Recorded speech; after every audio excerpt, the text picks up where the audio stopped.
So welcome everyone to another edition of the Talking Data with Joel and Mike.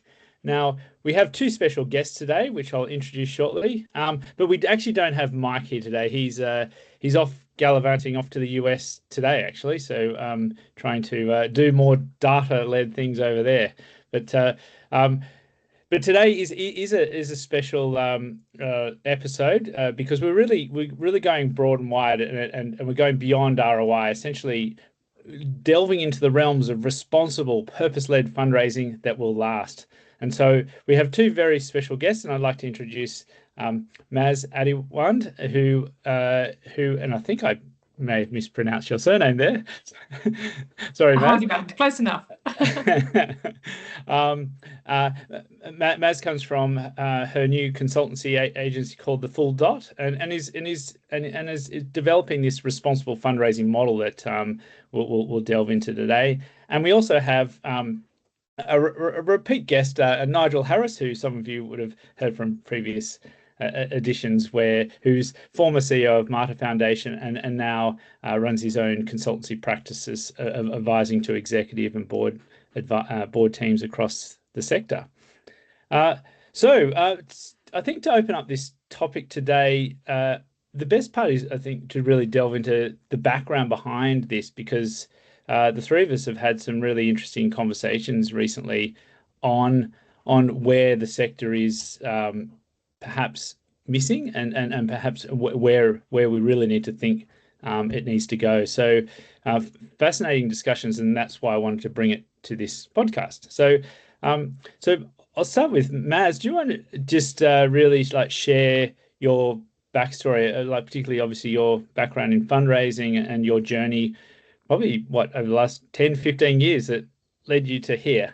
Yeah, thank you. So I've been working in the fundraising sector for the last 15 years. It's actually pretty much what I've dedicated my whole professional career on. And I love it. I absolutely love fundraising. But in 2023, I took a bit of a career break to have my first child. And when I came back, everything seemed a little bit different. I was different, but also the sector had changed. And it felt to me that the energy going into donor experience and alignment of values for donor to the organization was less of a priority. And it definitely felt like there had been a change in how we were approaching fundraising. But it wasn't back very long until I was made redundant. And then that just threw me into a whole different world. And I really questioned what I was going to do, where I could see my impact, and what I wanted to do, especially if I felt a little bit different about the fundraising sector. And then I found myself very bizarrely doing yoga teacher training, not with the intent to be a yoga teacher, but I just found myself on that journey. And yoga became the glue that put all of the things I'd ever learned, all my experience together to see something really differently. And the problems that I could see in the sector, this gap between the intent to do good with donors, to do and operate from a place of real love and care for donors, and then our behavior to do that. There was this gap, and yoga really helped me, or yogic philosophy really helped me look at how that could be bridged. And that's where the responsible fundraising framework came from. And it really birthed itself. It came out of this. I wasn't planning on doing it, but I just saw it very differently. And suddenly there seemed to be this really obvious solution to how we could maybe make this better. And that's what I've been doing. I've been working on this framework that looks at how do we make it easier in the sector when there's so many pressures, to help people facilitate the intent so that we can show up and practice responsible fundraising. And I'm calling responsible fundraising the practice of ethical, sustainable, and accountable fundraising. And that's how I got here, and this is where I am now. Yeah, and as you shared earlier, you can't do this alone as well. It's like how, Yes. and so that's part of some of our conversations is how do we start to engage the broader sector into this type of thinking. Yeah. Which kind of led me obviously to the conversation with Nigel, and maybe Nigel might be relevant to give a little bit of your background, because you're in a parallel world in a way. Like a lot of your thinking and models have aligned in this, and obviously you talk a lot about mission-led fundraising or organisations, and then everything built around that. Do you want to give a bit of your maybe parallel story? Real quick whistle stop background here. So for me, it's I'm in year 42 in the sector, so that kind of ring-barks me into a whole other sort of Neolithic period, I suppose. But having sort of been around it for a long time, I guess it gives you the opportunity to observe things that change and don't change. My interest has always been an organisational interest, from particularly how philanthropy fits in organisations, how fundraising works, how that actually is informed and supported and enabled from both an executive and governance leadership domain. So I spent that time 25 years working in a substantive role, as you mentioned before, so, Mater Foundation, probably golly, before that another dozen or so years in other organisational leadership roles, and moved into my advisory business a bit over 5 years ago, because I guess I saw the place that fundraising gets stuck is not in the execution of fundraising, it's in the understanding of organisational leadership, both at board and executive level. It's the enabling piece. And I think that responsible question that you're raising, Maz, is it resonates for me, and it's such an important question, I guess, because it triggers a question I would put to organisational leaders: responsible to whom? And the answer is sometimes a bit more surprising than we think it might be, because in my experience, often it's, well, to us as the organisation, we need money to do our things. And my challenge is actually, no. You're stewards of gifts that people give you because they trust you to do work that has a community benefit. That's what philanthropy is. And so you're responsible to those people that give you the gifts, and you're responsible to the people you are delivering a purpose outcome to. So to that end, this idea of ethical, sustainable and accountable fundraising you've identified, Mass, is absolutely on point. I don't see a lot of models in market that are really sustainable. I see short-term quick wins. Let's get some money. Let's get some runs on the board. That's just barking mad, because it doesn't attend to those questions. And the accountability question is also one that I think gets highly misconstrued. We talk about cost-based metrics. Frankly, that tells us nothing. We have to be thinking about this far more holistically. So that's my focus, in helping leadership understand how they optimize their purpose.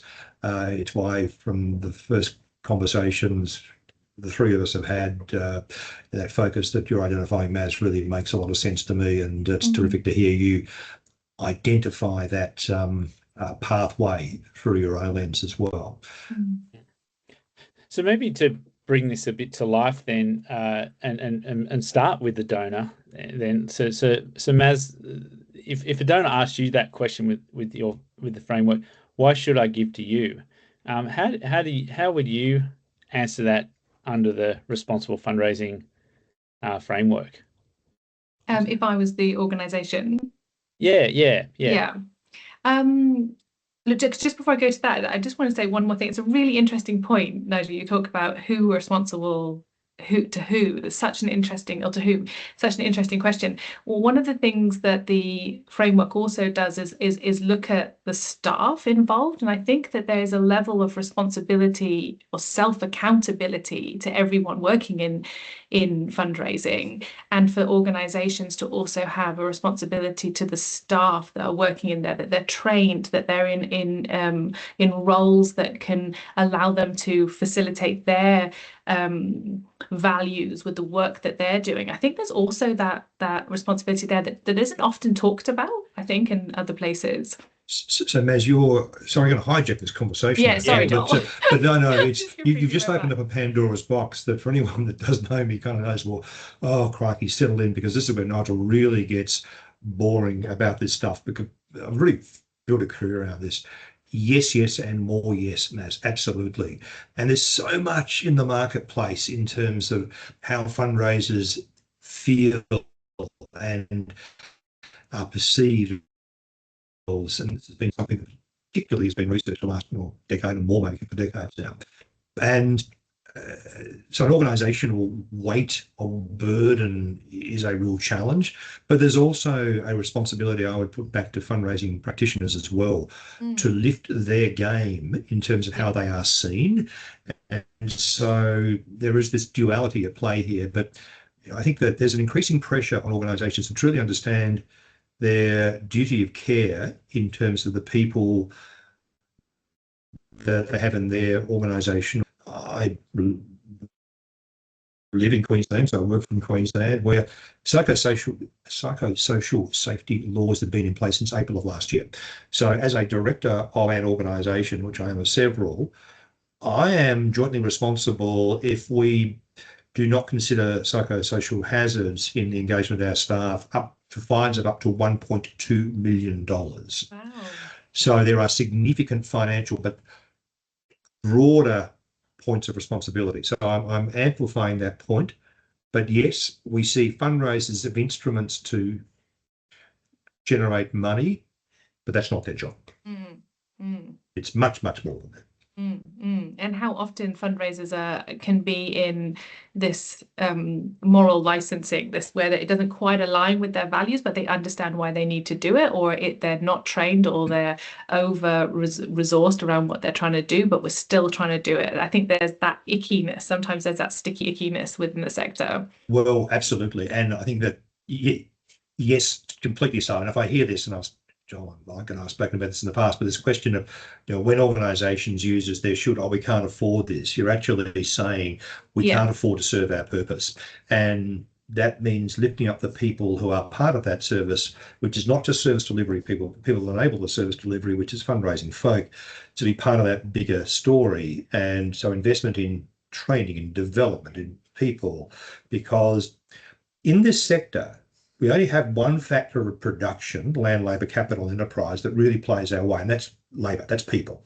So the only card we have to play in our deck is the people card. So if we don't invest in people, we don't invest in purpose. If we don't invest in purpose, then get out of the way, close down, and stop doing what you're trying to do. Yep.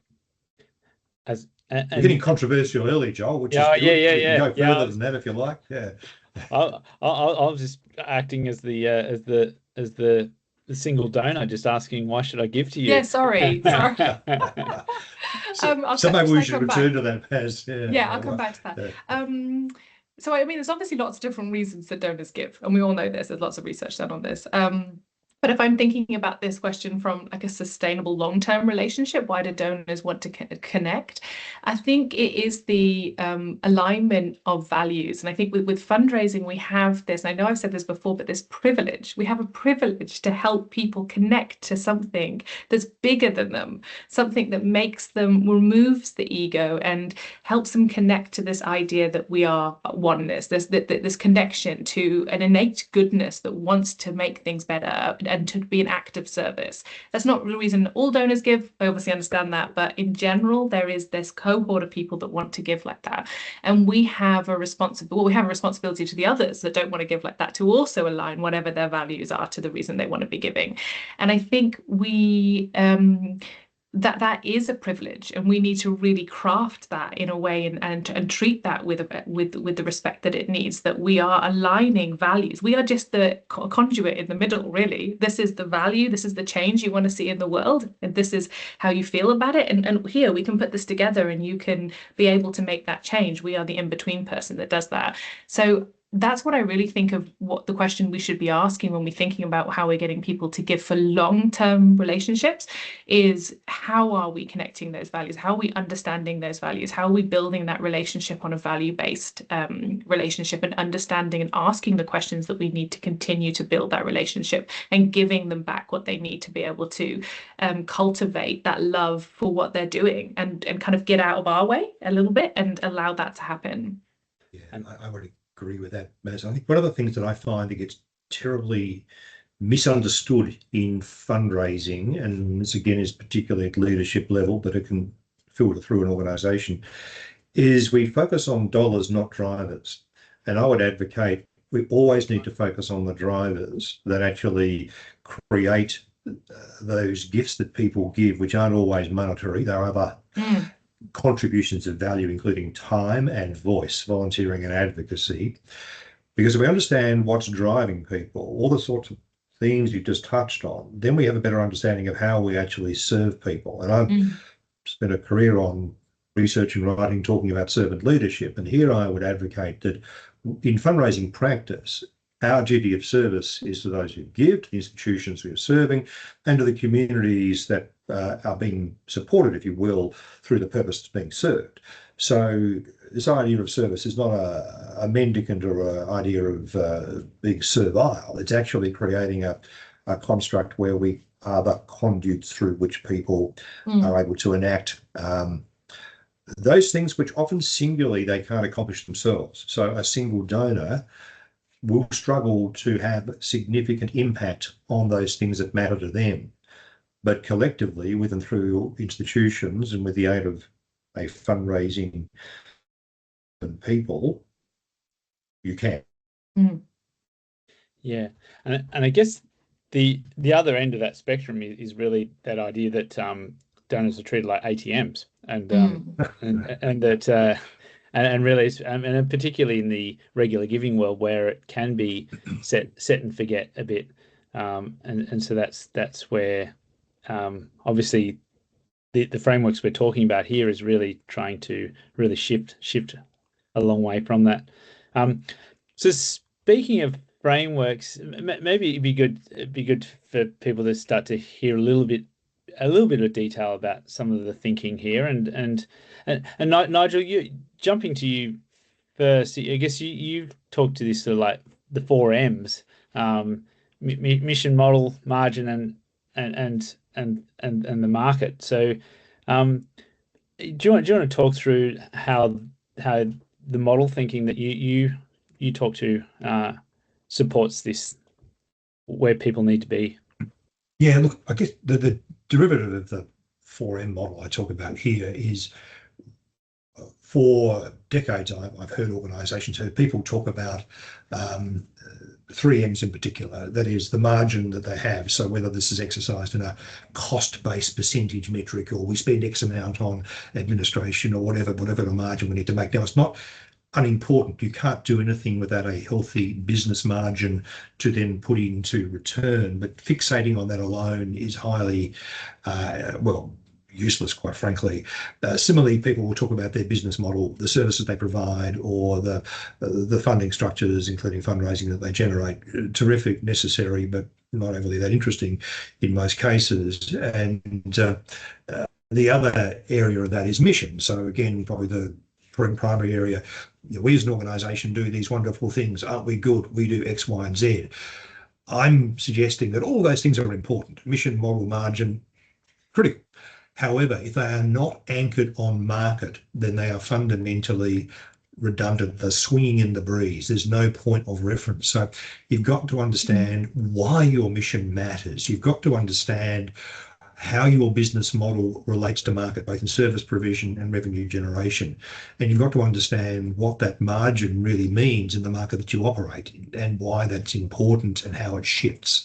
So market for me is the primary factor here. And then I would argue that in the success factors I talk about from a fundraising point of view, the first thing I talk about is identifying your philanthropic constituency. You've got to know who your people are, and they're not everyone. So for me, that 4M model really is intended to focus your conversation on market first. Yep. And in the commercial world, it's customer first thinking. Yeah. Well, customers live in market, don't they? I mean, that's where it is. Yeah. Yeah. And Maz, maybe touching in on some of the model work that you've been doing with responsible fundraising. Do you want to sort of share some of the key elements there and how that fits together? Definitely. So the responsible fundraising framework is looking at the how, really, of how we are delivering our fundraising activity. It's assuming that some of the work around what it is that we're doing and why we're doing it has already been done. So there's a whole nother area of responsible design, I'm sure that will live there. But the responsible fundraising framework that I've looked at is looking at the how are we doing it? How are we delivering this in a way that is responsible, assuming that we are doing the right thing at the beginning. So this is broken down into 3 different areas: leadership and transparency. So looking at how our strategies, our values, our impact, all of those things, how are we articulating them? How do they filter down? How are we measuring them? Having a multi-dimensional measures in there of success, so that we are defining success of what we're doing outside of just the monetary value of what we're doing. It looks at staff capability, it looks at capacity. So all of the things that we need to look at from a leadership perspective of what is it that we want to do and how do we want to do it in the most responsible way. The second pillar is ethics and legislation that looks at, okay, well, how are we going to do this in line with the legislation that's out there? How do we make sure that we're compliant? But above and beyond that, how do we make sure we're doing the right thing? And do we have models in place to make ethical decisions? Do our staff even know what an ethical decision framework might look like? So when we're moving into a new activity, what is the lens in which we're making these decisions around? And how do we know that we're making the right decisions? So it's putting in all of those, or plugging those gaps to help it and make it easier for us to operate in a responsible way. And then the third pillar is around constituency care and respect. So all constituents. So how are we looking after our volunteers, our third parties, our staff, our donors, our beneficiaries? So all of those things coming together, and what are the practices we have in place to be able to do that?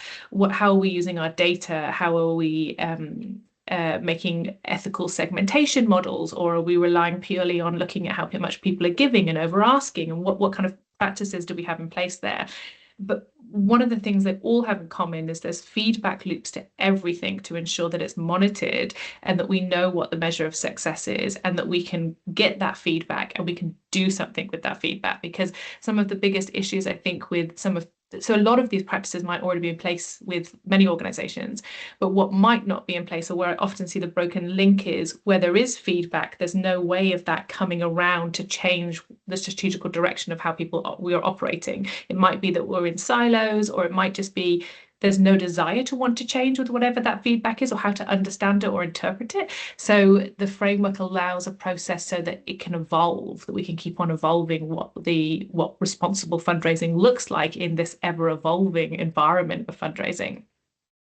Yeah, no, I think well, you sort of touched on it at the end there, like around, probably the next question is around like the metrics that relate to this, and I think it's interesting you mentioned like ethical metrics, like and how do you actually measure those and make decisions from that, whether you're on track or not. So I guess if there are some simple metrics that both of you would adhere to underpinning these models, what beyond obviously ROI, what would you put your finger on, like if there was a few to mention that come to mind? Maybe Nigel, do you want to? Yeah, happy to jump in if it's useful. And it's interesting, you just talk about ROIs, and we just sort of hover on that for a moment before offering a view of a more of how I see metrics play out.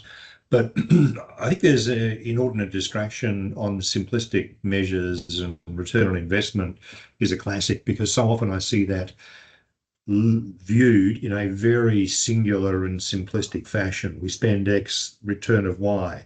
Maz has touched on this quite a bit in her framework she's just shared before. And I think if you really dig into that, at least in my interpretation, you start to ask a series of questions. So I would argue, for example, that all fundraising is actually a good investment as long as it is well planned and prepared and executed. And when it's not, it's a management and leadership problem, not a fundraising problem. So in that construct, your ROI conversations or focus, in my observation, hover around that very simplistic spend and return, but they don't consider longitudinal return. They don't consider the evolution of donor experience. They don't consider the other benefits and opportunities that are created in that simplistic model. Worse still, when we focus on cost to raise a dollar, we are completely constraining fundraising to a cost-based structure. That's not its intent.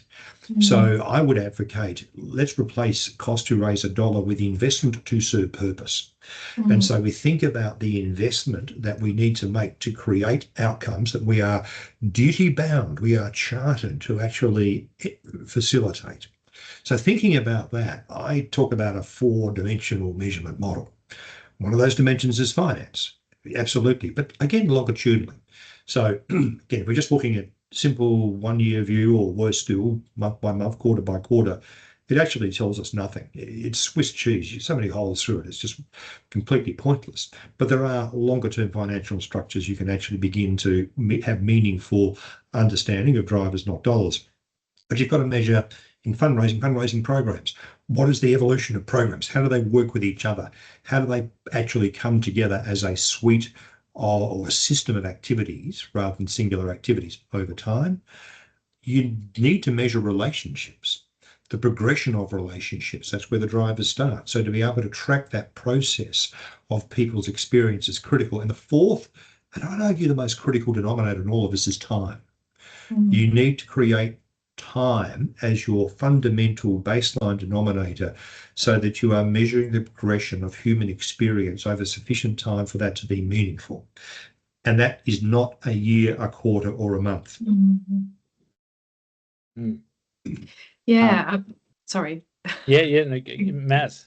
I was just going to, to build on that. So, I mean, it's so interesting to hear you speak, Nigel. So it really, really is.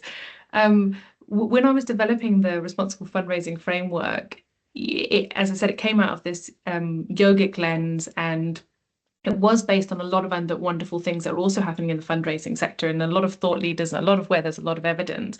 But one of the questions I had is this is right? We know this is right, but how do we really measure it from a perspective of knowing that it's actually going to still make us money, and that we still need to do what we need to do with serving our mission? And the 4 really key metrics I see that come out of this framework, or how I would define that it's successful, that we would need to measure on an ongoing. And there's lots of little measures within there, but the main measures of the actual framework are: how can we improve overall donor trust? And I think my vision would be, in the long term, if we could move the sector to a responsible fundraising model, then could we increase donor trust over a long time? That we could say to donors that we are operating, this is how we fundraise. We fundraise under this banner of responsible fundraising, and that's one less thing for you to have to worry about when it comes to your money being invested somewhere. The other is donor retention. Like, how can we keep longer relationships? How can we actually keep longer, better relationships with people? And I think one of the most undervalued metric in fundraising, when we look at fundraising programs, is the second gift rate. Like, I think we just completely sometimes forget about it. Like, we can acquire them, we have lots of metrics around how many people we acquire and what's the value, and then it just kind of peters off into the distance of it. So I think understanding long-term retention of donors is a really important metric that this framework would look at. The other is staff retention, or well-being metric, how that we can retain staff within roles, that using this framework helps them feel empowered to align their values to what matters to them. It never compromises their integrity, and in that, it brings their well-being to do their job in a way that inspires them. And when we do that, we get better fundraisers, and we get better fundraisers that come from a place of love. We get better fundraising. So it breeds the whole a better place for the sector to be.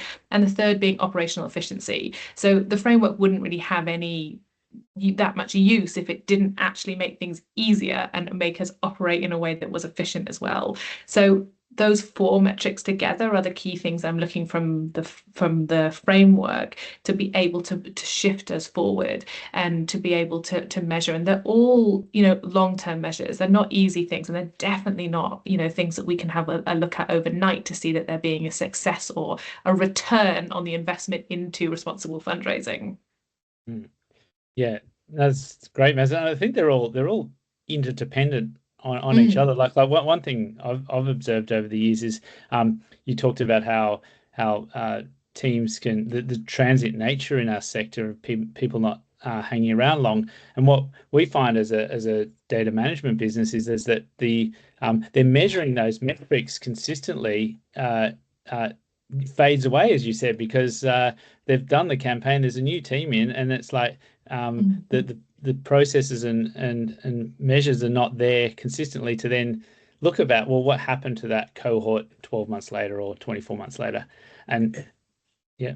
I'm just going to jump in. I think one of the great challenges that I see is this staccato type of experience across both the practice delivery, but also that organisational context. And I mean, it's one of the great pillars, if you will, of donor experiences. You know, we might not see that as we come into roles and we change programs and we do things, and even that's not just from a fundraising construct, but at a broader organisational level. But as you talked about that observation you made, where the energy around donor experience seemed to be less of a priority, you know, coming back into the sector and thinking, wow, and more wow. We are getting this so tragically wrong when all the data talks to the experience that donors are having and sort of almost moving away from fundraising stuff. We are downscaling that experience. We're working on a counter directional fashion to where the market's taking us. And as evidence of that, and I sort of can't help but reference this because I've been watching this social media newsfeed in the last 48 hours or so, and I've seen so many colleagues of mine in the States particularly talk about GoFundMe, and we can edit this out if you know, it's going to get a sue job, but the idea of 1.4 million donation pages being created without permission by GoFundMe in front of organisations. This is jaw-droppingly egregious and abominable. But this is where donor trust gets destroyed when, and unwittingly, unknowingly. So, you know, I'm sort of just going, yes, part of the cheer squad saying, stand up and respond to this sort of behavior that has no defense and no justification, because it gets in the way of donor experience. The stewards of that experience need to be those organizations that are chartered with that link between donor and purpose. And this just gets in the way in the most awful fashion, in my view. My opinion, so I'll own that one. But you know, I think it's an example of what we're challenged with in the sector. So that's why, again, I really admire your direction here, Maz, in championing responsible fundraising in all that you've identified. Because one of the things I've been really thinking about is I definitely think that the intent to want to do this is here, right? So what are our massive challenges? Why can't we? Why are we not operating like this? Why are we so far away from where we need to be? And obviously there's a lot of pressure on organizations, but how do we shift some of that pressure? Like, what's your thought? Sorry, Joel, I'm taking over your podcast. This is Maz and Nigel talking down with Joel and Mike. Now. We're just recreating this whole thing, but since we've become podcast pirates, let's just put the sword in our cutlass in our teeth and keep going. I think it's leadership, Maz. I think this is, for me, and this is where my business focuses in this domain, not to harangue or wave a finger at leadership, but to help discover or reacquaint yourself with what your fundamental purpose and duty of care might be. Because in my observation, that's where this really lives and dies. And I'm not my own. A colleague and friend of mine, the late Simone Joyo, would talk about this in over decades as well. So she left us 4.5 years ago, but her voice is by no means silent. And in this context, she's one of a number of people that I feel I joined in advocating this as well. So it is a leadership issue. This is where I would challenge institutional leaders that have philanthropy in their remit to think more completely around what their responsibility might be in serving purpose and engaging people, those who give and those who enable, that help facilitate the process, the experience of giving, and that is fundraising teams. It's unambiguous that when we see a continuity of experience for staffing, when we see a culture of a culture of philanthropy, a culture of love for people that is created, the donor experience is better, fundraising outcomes increase, and purpose is served more completely and more longitudinally. Because we're in alignment. So I think we'll start to wrap up our our podcast for today, because I think there's been an incredible amount that we actually have covered, including like where did this all come from. I think then we've gone into like the why of organisations really need to think about it. Some of the what's the donor effect from having responsible or mission-based models. Then we've gone into some of the models themselves, and then the metrics. So we've covered quite a lot today. So hopefully everyone's plenty to digest. But to round off, then it'd be good to get from both of you a couple of like final like thoughts on what people can really like on Monday, for example, take back and just start to think about and have a conversation with their colleagues about that you find as would be most relevant right now from what you see. So maybe who wants to jump in first for the passing? After you, Maz. Far away. So I think responsible fundraising to me is that it starts with some self-awareness. It really is having, it's a practice, and it's a conscious self-awareness practice of how we're operating, and not just looking at our goals that we need to do or the things that we need to do, but looking at our intent of how we want to show up.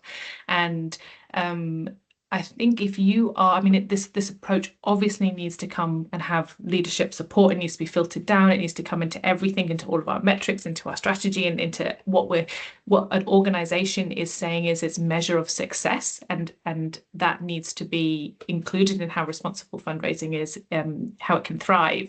But if you're a fundraiser now and any of this resonates and you're like, I want to show up like that, that's how I want to move forward to, I think there's things that we can really do now of just really looking up at daily practices and activities that we're doing on our to-do list. And part of our perhaps a daily sadhana is looking at it and saying, does this align with my values? Like where is this? Does this align with the organization's values? And taking the time to reflect around, this is the goal. We want to raise this much money and we want to get this many donors in.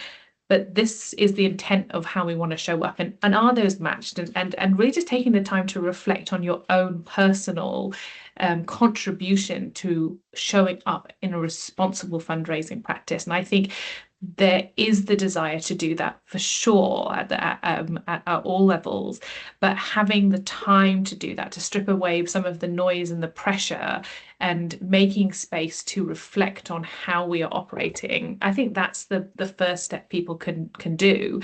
And the more that we all kind of say, actually, I think this is the standard. I think we should be raising the standard. I think we should be operating like this. And this doesn't align. And I think the more those conversations are on the table, the more we can start moving things forward. So that's where I would start. If any of this resonates, you're listening to this and you're like, yeah, I want to move forward with that, then it starts with the self-awareness of how are we showing up in a responsible fundraising manner. And I think there's many things I could comment on. I just want to make a couple of points. Firstly, I think this notion of thinking about why your fundraising goal and what informs that has to be based around the purpose that you exist to serve. So I get quite concerned when I see organisations touting a fundraising goal without it being clearly anchored and supported by a purpose-driven strategy. So we're looking to raise X to serve this end rather than because we think X is a good number. But that seems to be where often the focus will land. And again, in fairness, particularly to organisational leadership, there are many things coming at them. Having been around the sector for a long time, I've observed the increasing degree of complexity and difficulty and cost and all that goes with it in serving purpose. So it is understandable on one hand why organisations and leaders are moved into a short-term reactionary survival mode, but that actually doesn't serve purpose. So I think the thing that I would say here in terms of takeaways is to value evidence over opinion. Always look for the evidence. And there's many, many examples, but just one I wanted to touch on is an organisation I've been involved with for a good decade or so now. And two names who are quite well known in the sector, Jen Shang and Adrian Sargent. And Jen and Adrian's work in particular the last few years is really focused on philanthropic psychology and looking at where meaning plays a role, and this focus on the donors. And we talk about donor love, that gets misconstrued. It's not how we love donors as fundraisers. It's actually helping to unlock unlock the love that donors seek to express in exercising their philanthropy, love of people, and how we enable that. And so here is a body of evidence which is increasingly compelling in our role as fundraising practitioners to help donors on their journey to discover and anchor meaning and to help organisations serve purpose. If you haven't discovered that area, please go and do so. Institute for Sustainable Philanthropy, well worth a visit. It is. It's one of the contributors to the model, actually, the framework. It was, I did that course a couple of years ago, and it is phenomenal, really, really phenomenal, the work they're doing. And in complete self-declaration here, I'm a trustee of the Institute for Sustainable Philanthropy, so I'm touting it because I'm close to it, but I should actually declare that I have an interest. I'm a board member. Yeah, right, nice. I'm also a fan of Adrian Sargent's. I think he's been around for many years and done well. He actually helped frame a lot of our lemon tree thinking as well a decade ago. It certainly would have, and Jen's work is significant in this area. So as a duo, they are very formidable. Yep. Well, thank you both. I mean, so my one quick takeaway from the discussion today is how we measure ethical metrics and operationalize that. That's you've got me thinking there, Maz. Because that's a different but very powerful one if we can get that right. Well, yeah, once again, so thank you, Maz, and thank you, Nigel. Thank you so much. Really good sharing your views. And if anyone wants to reach out to us, both can be found easily on LinkedIn, I'm sure, and hopefully we'll all speak soon. Thank you so much. Thanks, Joel. Thanks, Maz.